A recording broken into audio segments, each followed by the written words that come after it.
আল্লাহ রাব্বুল আলামিন যখন তার বিশ্ব নবীকে বললেন, আগো নবীজি এবার মানুষের সামনে তুলে ধরুন লা ইলাহা ইল্লাল্লাহু মুহাম্মাদুর রাসূলুল্লাহ, আমি আল্লাহ ছাড়া কোনো মাবুদ নাই। আবুল আহাব, যে আবুল আহাবকে আল্লাহ দন দিয়েছেন, যে আবুল আহাবকে আল্লাহ রাব্বুল আলামিন মাল দিয়েছেন, সেই আবুল আহাব দুনো হাতে পাথর নিয়ে আল্লাহ নবীর সামনে এসে বলেন, ওগো মুহাম্মদ, আপনার আল্লাহ টাল্লাহর কথা আমরা মানি না। জোরে কোন নাউযুবিল্লাহ। আপনার আল্লাহ টাল্লাহর কথা মানি না আমরা আল্লাহর কথা।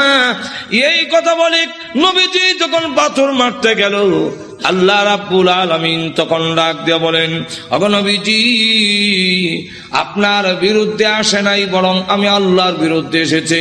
অত বড় নিমক কালাম আল্লাহ তার নবীর পক্ষ থেকে জবাব দিয়ে দিলেন। আর যখন আবু লাহাব বলল, তাব্বান লাকা আলিহাযা জামাতানা, তুমি ধ্বংস হও, এই কারণে কি তুমি আমাদেরকে এইখানে একত্রিত করেছিলে? আল্লাহ তার জবাবে বলেন, তাব্বাত ইয়াদা আবি লাহাব, আবু লাহাবের দুনো হাত ধ্বংস হোক। একটু জোরে কর না। যেই মাত্র এই আয়াত নাযিল হয়েছে, আবু লাহাবের দুনো হাত ধ্বংস এবং ওয়াতাব্বা ধ্বংস হয়ে গিয়েছে। মা আগনা আনহু মালুহু ওয়া মা কাসাবা, আবু লাহাবের মাল আওলাদ একটাও কাজে আসে নাই, কাজে আসবেও না।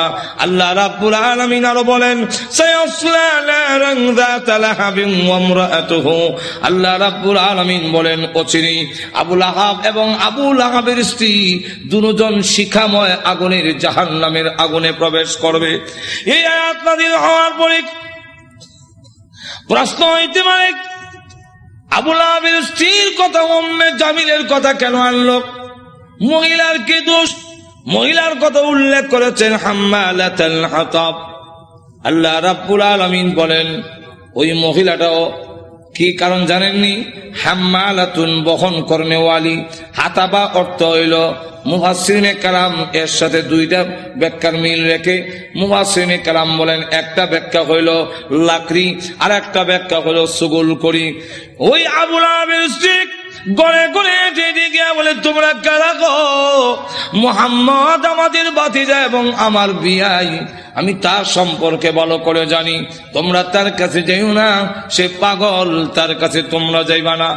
আল্লাহর নবীর বিরুদ্ধে গড়ে হেঁটে হেঁটে গিয়া বলে, মুহাম্মদ পাগল, তার কাছে যাইও না। আল্লাহর নবী ডাক দেওয়ার, প্রভু গো, আমার আপন চাষি এবং আমার আপন লোকগুলো যদি এইভাবে অপপ্রচার করে, আমি দাওয়াতের কাজ কেমনে করব? আল্লাহ ডাক দেন, নবীজি, ভয়ের কোনো কারণ নাই, মানুষের দিলের মালিক আমি আল্লাহ।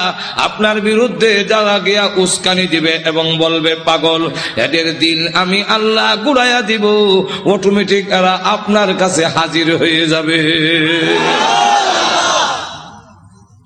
ঠিকই দেখা গেল, যাদের কাছে গিয়া বলে মোহাম্মদ পাগল, মোহাম্মদ পাগল, বলে হ্যাঁ, তুই বড় বড় নেত্রী নামছে কেন?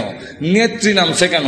এতে বোঝা যায় পাগল ও ছোট পাগল না, অনেক বড় পাগল, অসাধারণ পাগল। চলো একটু পাগলটা দেখে আসি।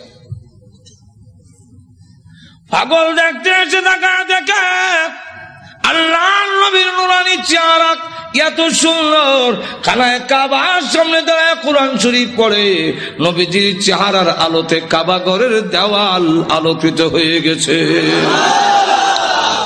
না, এই সুন্দর চেহারার লোক কোনদিন পাগল হতে পারে না। আবার কি জানে পড়ে, একটু শুনি। নবীজির কোরআন তেলাওয়াত এত মধুর তেলাওয়াত, শুনি না, না এই তেলাওয়াত কোন পাগলের হইতে পারে না।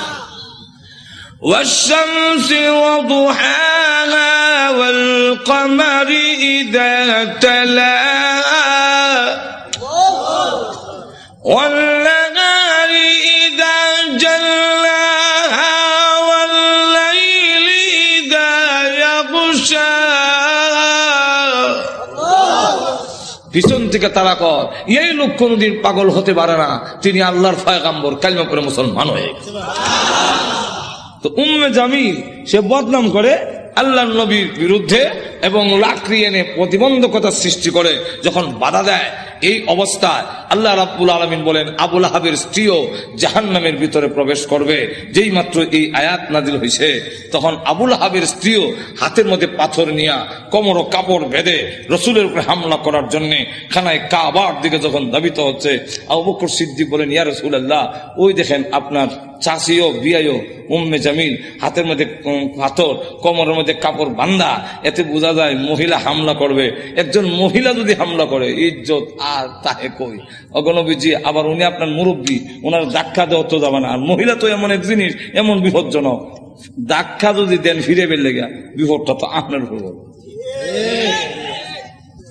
আমার তো এমন লক্ষ্য করে দেখেন, উম্মে জামিল সে পাথর লেগে গেছে, রসুলকে মারবে, কেমন হাওয়া। আবু বকর সিদ্দিক বলেন অসুবিধা হইতেছে না তো? আরো অসুবিধা হইতেছে, শেষ করে দেন। আমার লক্ষ্য করে দেখুন, পাথর নিয়ে আল্লাহর নবীকে মারার জন্য যখন গিয়েছে, আবু বকর সিদ্দিক রাদিয়াল্লাহু আনহু বলেন নবী গো, আপনার চাচি এবং বিয়াই পাথর নিয়ে আসতেছে, এমন কি করি? নবীজি ডাক দিয়ে আবু বকর, চিন্তার কোনো কারণ নাই, আমি মহান আল্লাহ কোরআন পড়ব, মহান আল্লাহ আমার হেফাজত করবেন। এই বলে রসুল আরম্ভ করে দিয়েছেন ইয়াসিন ওয়াল কুরআনিল হাকীম।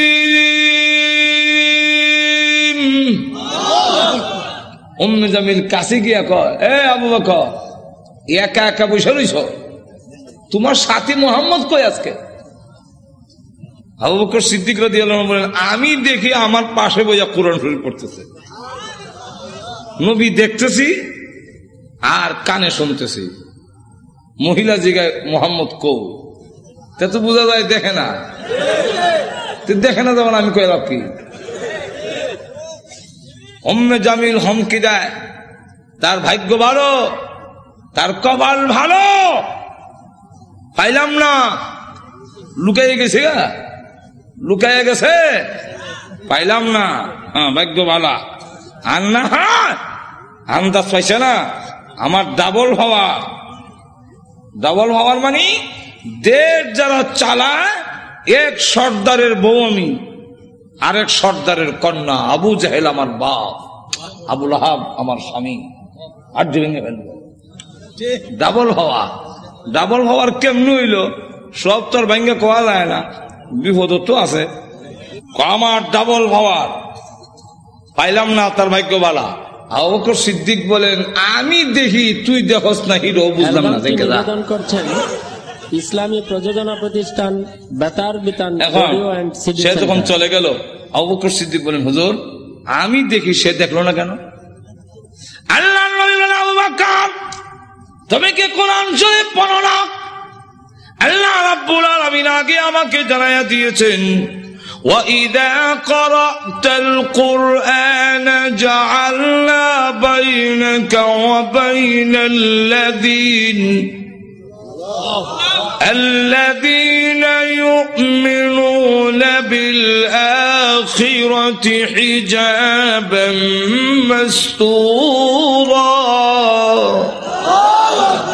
হ্যাঁ নবী, আপনি যখন কোরআন শরীফ পড়েন তখন আপনার আর অবিশ্বাসী বেঈমান কাফেরের মাঝে আমি আল্লাহ হিজাবাম মাসতুরা, গোপন পর্দা দিয়া আপনারে ঢাকা ফেলি। রাসূল বলেন, আবু বকর গোপন পর্দাটা কি জানো? ওয়াল্লাহু আ'লামু রাসূলুহু। আল্লাহর রাসূল বলেন, আমি যেই দিকে তাকাই সেই দিকেই দেখি অসংখ্য ফেরেশতা আমাকে ঘেরাও করে দাঁড়ায় আছে। আবু জাহেল, আবু লাহাব ক্ষুব্ধ হইয়া দুই ছেলে, রসুলের দুই মেয়ের যে বিয়া করেছিল মনে আছে তো? কন, একটার নাম উতবা আর একটার নাম উতাইবা। রসুল প্রকাশ্য নবী হওয়ার আগে, রসুল প্রকাশ্য নবী হওয়ার আগে দুই মেয়ে এই দুই ছেলের কাছে বিয়া দিয়েছিল, কথা বুঝছেন? এখন সে এই দুইজনের এটা কেন না কয়, তোমাদের শ্বশুর মুহাম্মদের কাছে আমার এবং তোর মার বিরুদ্ধে কোরআনের আয়াত নাযিল হয়েছে, অতএব তোমরা দুজন গিয়ে মুহাম্মদের সামনে বলতে হবে আপনার আল্লাহ টাল্লাহ মানি না। আর একটু জোরে কর না। আল্লাহ টাল্লাহ যেমন বোঝা যায় সাটা, জোরে কোন ঠিক কেমন অবজ্ঞা, অবজ্ঞা কেমন চিন্তা করেন, নিমক আরাম কারে কর, জোরে কোন ঠিক না। গিয়া বলবি আল্লাহ টাল্লাহ মানি না, আর মুহাম্মদের 2 মেয়েকে তালাক দিয়ে আসতে হবে, আর না আমি মনে করব তোমরা আমার অবাধ্য, আর আমার অবাধ্য হইলে যে কিছু পাইবা না এটা তো বুঝো। যেমন বাপ ইমুন ফুলা, এটা তো বলার দরকার ছিল। আপনার কথা না মানলে অবাধ্য, আর আল্লাহর কথা না মানলে আর বড় অবাধ্য, যেরকম ঠিক কিনা। আপনার কথা না মানলে আপনার সম্পত্তি থেকে বঞ্চিত হব, আর আল্লাহর কথা না মানলে, নবীর কথা না মানলে জান্নাত থেকে বঞ্চিত হব। অনেক সাহাবীরা তো এরকম করছেন যে বাড়ি ঘর ছাড়তে রাজি, কিন্তু আল্লাহ রসুল ছাড়তে আর তো জোরে কর না। গভীর রজনীতে আল্লাহর নবী বিশ্ব নবী রাহমাতুল লিল আলামিন হুজরা শরীফ থেকে প্রচন্ড শীতের মধ্যে বের হয়েছেন। এমনি তাকায়া দেখে একজন বাঁকা হইয়া দাঁড়াইছে, সোজা হইয়া দাঁড়াতে পারে না, কাপড় এইভাবে ধরে রেখেছে। দাঁড়ায় বলেন আসসালাতু ওয়াসসালামু আলাইকা ইয়া রাসূলুল্লাহ। আল্লাহ নবী বলেন, কে রে তুমি এত গভীর রজনীতে আমাকে সালাম দিচ্ছ? আল্লাহর নবী যে মাত্র জিজ্ঞাসা করলেন, উনি ডাকতে, হুজুর আপনি কি আমাকে চিনতে পারেন নাই? আমি আব্দুল্লাহ। আল্লাহর নবী বলেন, কোন আব্দুল্লাহ? ওগো নবীজি, কিছুদিন আগে ইসলাম ধর্ম গ্রহণ করেছি, আমার নাম ছিল আব্দুল উজ্জা, আমি আপনার নামটা পরিবর্তন করে আব্দুল্লাহ রেখেছেন, আমি সেই আব্দুল্লাহ।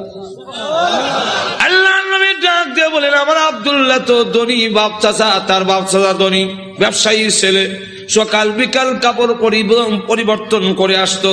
আজকে তো দেখা যায় গায়ে কাপড় নাই, একটা কাপড়ের টুকরা পরিধান করা, সোজা হয়ে দাঁড়াতে পারে না, তার লজ্জাস্থান খালি হয়ে যায়, হাত দিয়ে ধরে রাখছে কোন রকমের কাপড়ের টুকরা।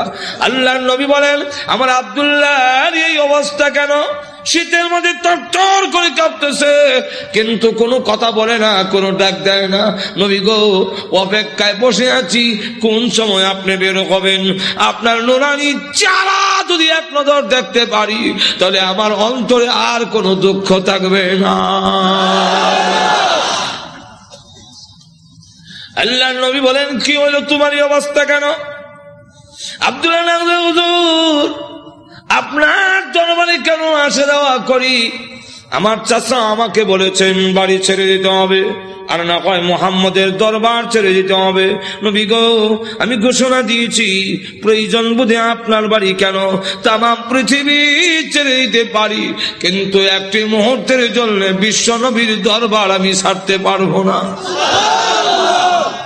আপনারা যে আমাকে বাড়ির থেকে বের করে দিয়েছে, বের হওয়ার সময় বললো কাপড় চোপড় গুলো দিয়ে যাও, এগুলো তো আমাদের উদ্দেশ্য হইলো আমি উলঙ্গ হয়ে গেলে এটা যাব না, লজ্জায় তখন ঘরে বসে থাকবো, আপনার দরবারে আসবো না। আমি তখন আমার চাচাকে জানিয়ে দিলাম, ওগো চাচা, কাপড় হারাতে পারি, ইজ্জত সম্মান হারাতে পারি, আমি সর্বহারা হতে পারি, কিন্তু আল্লাহর কসম ঈমান হারা এক মুহূর্তের জন্য হতে পারবো না। হ্যাঁ দাদা, আজকে যদি শরমের আর ইজ্জতের বয়ে কাপড়ের জন্য আমি ঈমান হারা হয়ে যাই, মৃত্যুর পরে কবর থেকে উলঙ্গ হয়ে আল্লাহর দরবারে উঠব, উলঙ্গ অবস্থায় জাহান্নামের মধ্যে দেওয়া হবে। ওগো আল্লাহর নবী, আমার কাপড় চোপড় গুলো রেখে দিয়েছে, আমি আমার মার সামনে দাঁড়িয়ে বললাম, মা গো, আমার মা একটা কাপড় দেন না, আমি আমার লজ্জাস্থান রেখে বিশ্ব নবীর দরবারে যাব। ওগো মা, একটা নজর যদি আল্লাহর নবীকে দেখতে পারি, তাহলে আমার মনে আর কোনো ব্যথা থাকবে না। এই বলে হুজুর আমার মা একটা কাপড় দিয়েছেন, কোন রকমের লজ্জাস্থান রেখে আপনার হুজুরের সামনে এসে বসে আছি। কোন সময় আপনি বের হবেন, আপনার চেহারা মুবারক একটা নজর দেখার জন্য বসে আছি।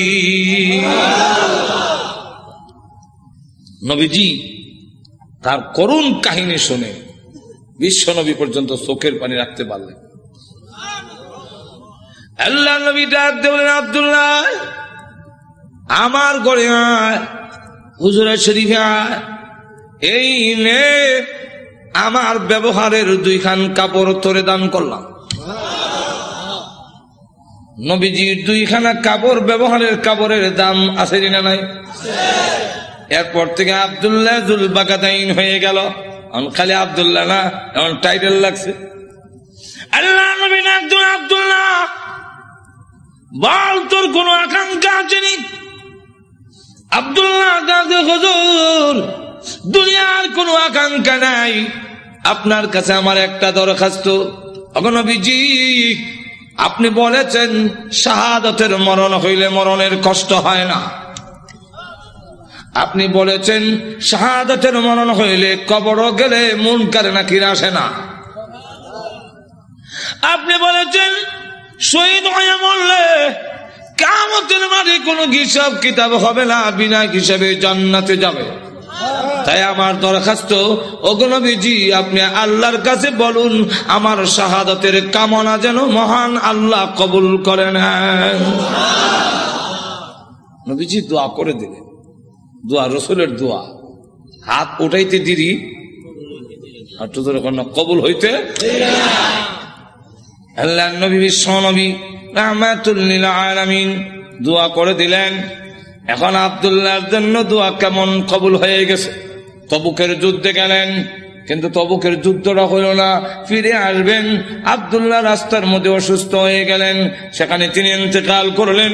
আল্লাহ নবী ঘোষণা দিয়েছেন, আল্লাহর রাস্তায় যখন মানুষ বের হয়ে যায়, রাস্তায় মারা গেল শাহাদাতের সওয়াব তাকে দেওয়া হয়। আমার আব্দুল্লাহকে গোসল দাও, কাফন পড়াও, আমি নিজে জানাজার নামাজ পড়াবো। নবীজি নিজে জানাজার নামাজ পড়াইয়া লাশ যখন কবরের দিকে নিয়ে যায়, নবীজি পিছনে পিছনে যায়। কবরের পার গেলে পড়ে ডাক দিয়ে বলে, সাহাবীরা রে, কেউ কবরে নামবে না, আমি তার কবরে নামবো। নবীজি আব্দুল্লাহ রাদিয়াল্লাহু আনহুর কবরে নামে 2 কান হাত উপর দিকে বাড়ায় দিয়ে বলেন, রে আব্দুল্লাহ, সাহাবীরা দে লাশটা আমার হাতে দে। একটু জোরে কর না, দে আমার আব্দুল্লাহর লাশ আমার কোলে ছেড়ে দে। নবীজির কোলে ছেড়ে দিলে নবীজি এইভাবে লাশটা উপর দিকে উঠাইয়া আকাশের দিকে তাকায় বলে, আল্লাহ আমি আব্দুল্লাহর প্রতি খুশি, তুমিও খুশি হয়ে যাও। আল্লাহ এখন আব্দুল্লাহর লাশটাকে আমার কোল থেকে তোমার রহমতের কোলে আমি স্থানান্তর করতে চাই। এই কথা শুনে সাহাবীরা গইরে কবর পার কান্না শুরু করেছেন। বিশেষ করে সাদ ইবনে আবি ওয়াক্কাস রাদিয়াল্লাহু আনহু ডাক দিয়ে বলে, মাটিতে গড়িয়ে কান্না আর বলে, আব্দুল্লাহ রে, এই লাশটা তোর না হইয়া আমার যদি হতো রে, আমার ভাগ্য কত ভালো ছিল রে আব্দুল্লাহ। এই লাশ তোর না হইয়া আমার যদি হতো, যেখানে আল্লাহর নবী বলতেছেন, আল্লাহ আমি খুশি, মেহেরবানি করে তুমিও আমার আব্দুল্লাহর প্রতি খুশি হয়ে যাও। আমার লক্ষ্য করে দেখুন, এইভাবে অনেক ঘটনা সারা রাত বললেও তো শেষ হবে না। এইভাবে বাড়ি ঘর ছেড়ে দিয়েছেন আল্লাহর দিনের জন্য, ইসলামের জন্য, আল্লাহ নবীর জন্য। কিন্তু আবু লাহাবের ছেলে যেমন বাবা তেমন ছেলে উতবা আল্লাহ নবীর সামনে গিয়ে বলে, ওগো মুহাম্মদ, আপনার আল্লাহ টাল্লাহ এগুলো আমরা মানি না। আর তো জোরে কর না। আর নবীজির সামনে দাঁড়ায় বলে, আপনার 2 মেয়েকে তালাক দিলাম। নবীজির তাফসীরে মাযহারিতে লেখে, আল্লাহর নবীর উপরে হামলা করে টান দিয়ে জামা ছেড়ে ফেলেছে। নবীজি চোখের পানি ছেড়ে দিয়ে কাঁদলে, হ্যাঁ প্রভু, আমার জামা ছিঁড়েছে, এই জন্য আমি ব্যথা পাইনি। আমি কত আঘাত খাইলাম তোমার দ্বীনের জন্য, তোমার জন্য, তোমার দ্বীনের জন্য যদি আমি কষ্ট পাই, আমার তেমন কষ্ট লাগে না। ও প্রভু, আমার মেয়েকে তালাক দিয়েছে, এই জন্য দুঃখ লাগে নাই, দুঃখ লেগেছে। আমার সামনে যদি তোমাকে কেউ অবজ্ঞা করে, তোমাকে অপমান করে, আমি রাসূল কখনো বরদাস্ত করতে পারি না। ভাইরা আমার, বাস্তবিকই যাদের ভিতরে ঈমান আছে, ঈমানদার কখনো দুনিয়ার সকল কিছু বরদাস্ত করতে পারে, কিন্তু আল্লাহ নবীকে অপমান করবে এই পৃথিবীর কোন মুমিন কখনো বরদাস্ত করবে না। এর নামই হলো ঈমান। জোরে কোন ঠিক কিনা? প্রয়োজন বোধে আল্লাহর জন্য, আল্লাহর নবীর জন্য, আল্লাহর দ্বীনের জন্য মুমিন তার জীবন উৎসর্গ করতে পারে, কিন্তু আল্লাহর অবমাননা কখনো মুমিন বরদাস্ত করতে পারে না। আমার আল্লাহর নবী, আল্লাহর মহব্বত নবীর অন্তরে বেশি না কম? আর তো দূরে কর না, সকলের চেয়ে বেশি না কম? নবীজি কান্দেন আর বলেন, প্রভু গো, আমার সামনে কেমনে কয় তুমি আল্লাহ টাল্লাহ, এত বড় নিমক কারাম আল্লাহ আমি কেমনে বরদাস্ত করি? আল্লাহ ডাক দেওয়ার, নবী গো, আমি বানাইছি নিজের সন্তান যদি নিজের দারিদ্র্যের টান মারে দুঃখ লাগে না?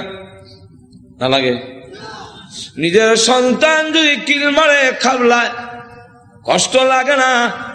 আপনার কষ্ট লাগে না, কিন্তু দেখবেন আপনার মা এই জিনিসটা বরদাস্ত করবে না। আপনার ছেলে আপনাকে যদি দারিদ্র্যের টান মারে আপনার কিন্তু কষ্ট লাগে না? আপনার যদি খাবলা মারে আপনার কষ্ট লাগে না? মাথা ষোলো ধরে টানে আপনার কষ্ট লাগে না? লাথি মারে কষ্ট লাগে না, কিন্তু আপনার মা যদি দেখে তখন বরদাস্ত করে না। দেখি তাহলে আল্লাহ ডাক দিয়ে বলেন,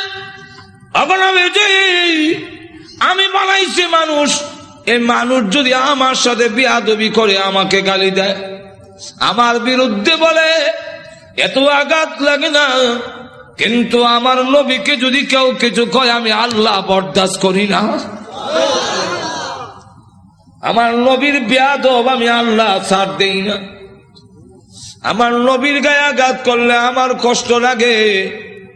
সে পাথর নিয়ে আপনাকে মারতে এসেছে, এই জন্য আমি আল্লাহ আয়াত নাযিল করে জানায়া দিলাম।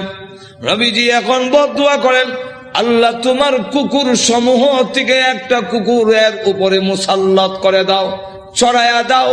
আল্লাহ আবু লাহাবের ছেলে উতবার উপরে তুমি কুত্তা লাগাইয়া দাও। আল্লাহ নবীর দোয়া হোক বদদুয়া হোক, জবান থেকে বের হতে দেরি হয়, আল্লাহর দরবারে তা কবুল হইতে একটা মিনিট দেরি হয় না। আর না হয় উমর যেখানে তরবারি নিয়ে গেলেন নবীকে মারার জন্য, ঘুরে গেল আর একদিকে, ঘরের কাছে গিয়ে শুনে, সামনে গিয়ে শুনলো যে তোমার বোনের জামাই মুসলমান হয়ে গেছে। সেখানে গিয়ে যখন ঘরের সামনে দাঁড়াইছে, শুনে ঘরের ভিতর থেকে কোরআনের আওয়াজ আসে। হ্যাঁ, কিসের আওয়াজ? আস্তে আস্তে পড়তেছে, আউযু বিল্লাহি মিনাশ শাইতানির রাজীম। উমরকে কি পড়ে কলজা দিছিল না। বিসমিল্লাহির রহমানির রহিম।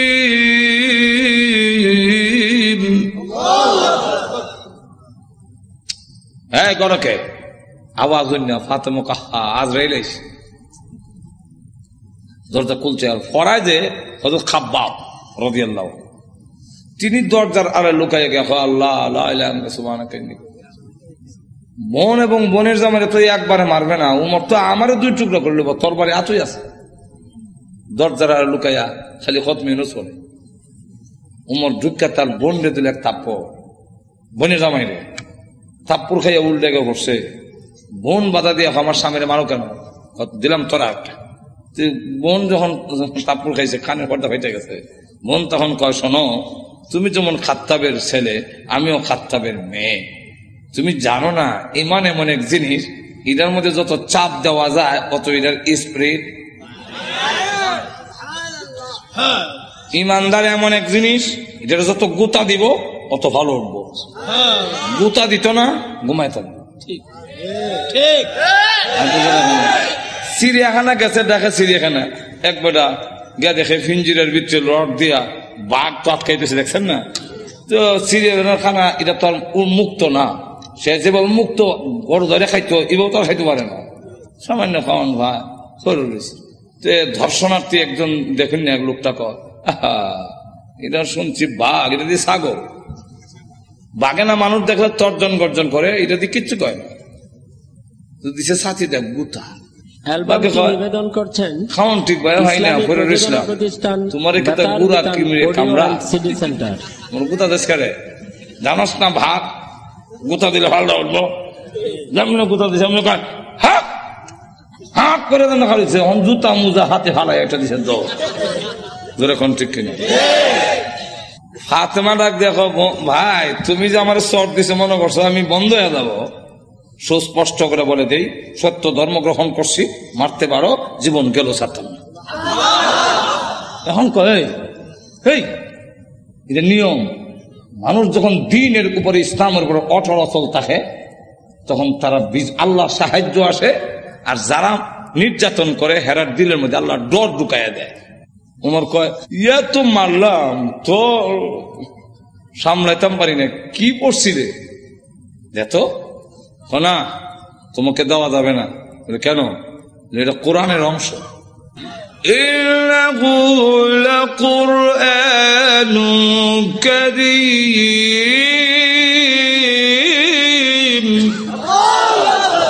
ফি কিতাবিম মাকনুন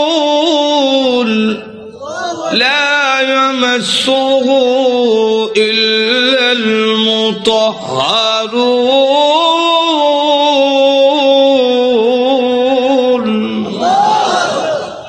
সম্মানিত কোরআন লোহে মাহফুজে সংরক্ষিত, এটা স্পর্শ করা যায় না অপবিত্র অবস্থায়। তাহলে কি করতে হবে? বলে গোসল করে আও, কাফেররা তো মুত্তা ফানি লয় না, তুমি মুত্তা পরিষ্কার হয়ে আও দিছে। এখন বেরিয়েছে কোরআন পড়ে তাহা মা আনজালনা আলাইকাল কুরআনা লিতাশকা। করতে করতে ওই আয়াত পর্যন্ত গেছে, ইন্নানি আনাল্লাহু লা ইলাহা ইল্লা আনা ফা'বুদনি।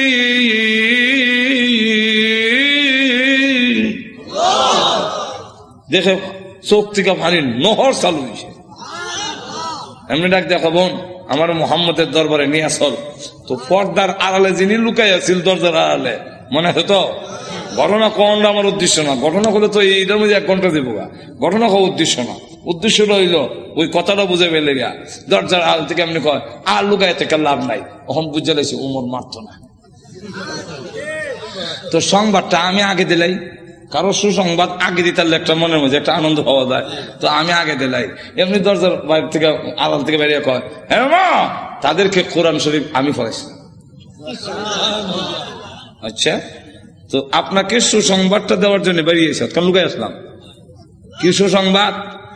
দারুল আরকাম গোপন ঘাঁটি, যেখানে দিন প্রচার করা হয় লুকাই লুকাই এখান থেকে, যার নাম ছিল দারুল আরকাম।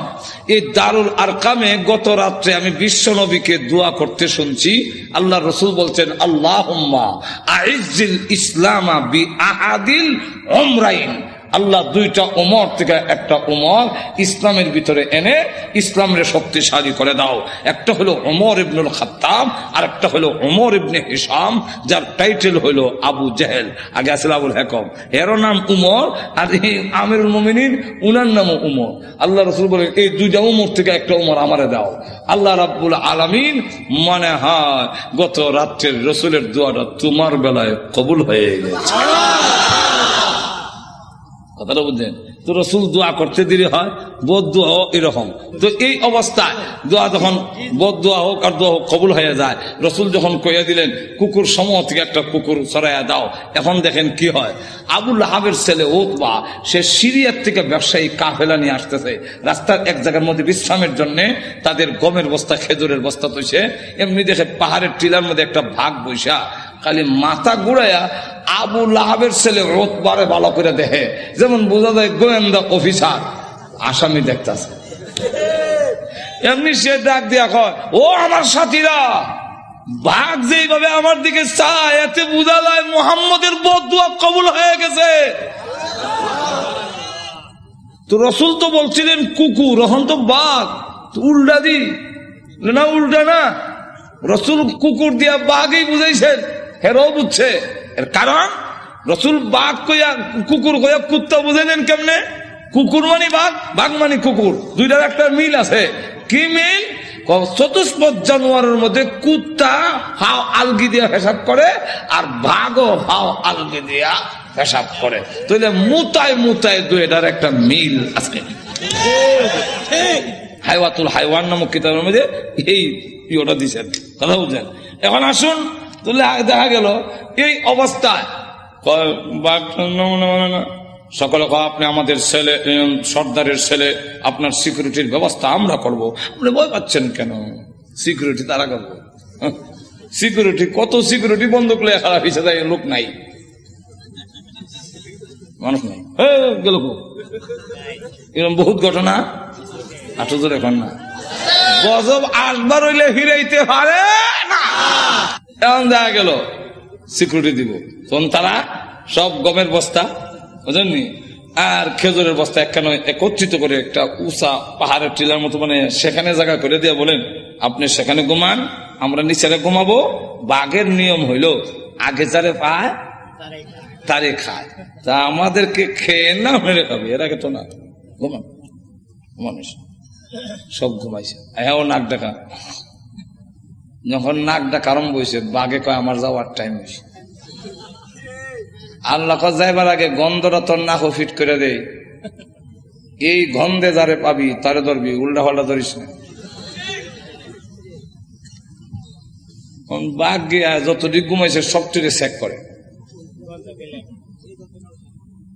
কারণ প্রত্যেকের শরীরে আলাদা একটা ছোট সময় বাইসা যখন কোথায় গেঞ্জি রানরে আমার গেঞ্জি রানিচ্ছেন, তখন কোন গেঞ্জি আব্বার কোনটা বাইসা বুঝতাম কেমন, আর নিলে থাপ্পর খামু উল্টা পাল্টা নিলে তো নাকও লাগাইতাম, নাকও লাগাই বুঝতাম এটা আব্বার গেঞ্জি, এটা বাইসার গেঞ্জি, গন্ধের শরীরে একটা গন্ধ। হ্যাঁ, তো বাঘে গিয়ে সবটিকে চেক করে গন্ধ তো মিলে না, আমার আসামি কো মাথা ঘুরাই দেখে বস্তার ঘুরে একটা ঘুমায় নাক ডাকাইতেছে। তাহলে এটা দেখে ফেলি, লাভ দিয়া বস্তার উপর উঠছে, ওইটা নাক লাগাইতে পারে, এই যে আমার আসামি বলা হচ্ছে। নিচে নিয়া মাথা এখানে, পা এখানে, হাত এখানে, নারী বুড়ি এখানে, আলাদা আলাদা করিয়া মাছের ভাগার মতো ছড়াইয়া বাঘ আবার গিয়া টিলাত বৈশা পলক দৃষ্টিতে তাকে রয়েছে। এরা ঘুম থেকে উঠতে যখন চিৎকার দিবে, আমি আনন্দ করব, আল্লাহ এবং নবীর দুশ্মন রে আমি খতম করেছি। সিকিউরিটি দিল, সিকিউরিটি আমাদের শেষ করে ফেলেছে, আমি করছি। আল্লাহ তখন আয়াত নাযিল করলেন, এই হলো শানে নজরুল, আয়াত নাযিল করে বলেন কুতিলাল ইনসানু মা আকফারহু,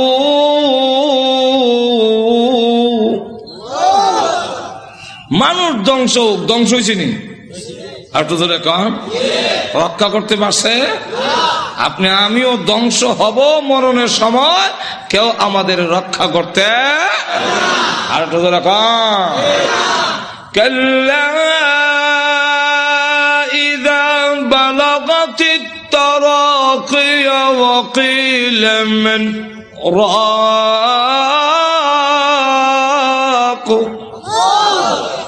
যখন কন্ট্রোল জান আসবে কেউ রক্ষা করতে পারবে না। আল্লাহ তখন আয়াত নাযিল করে বলেন কুতিলাল ইনসান, মানুষ ধ্বংস হোক, মানুষ বড় অকৃতজ্ঞ।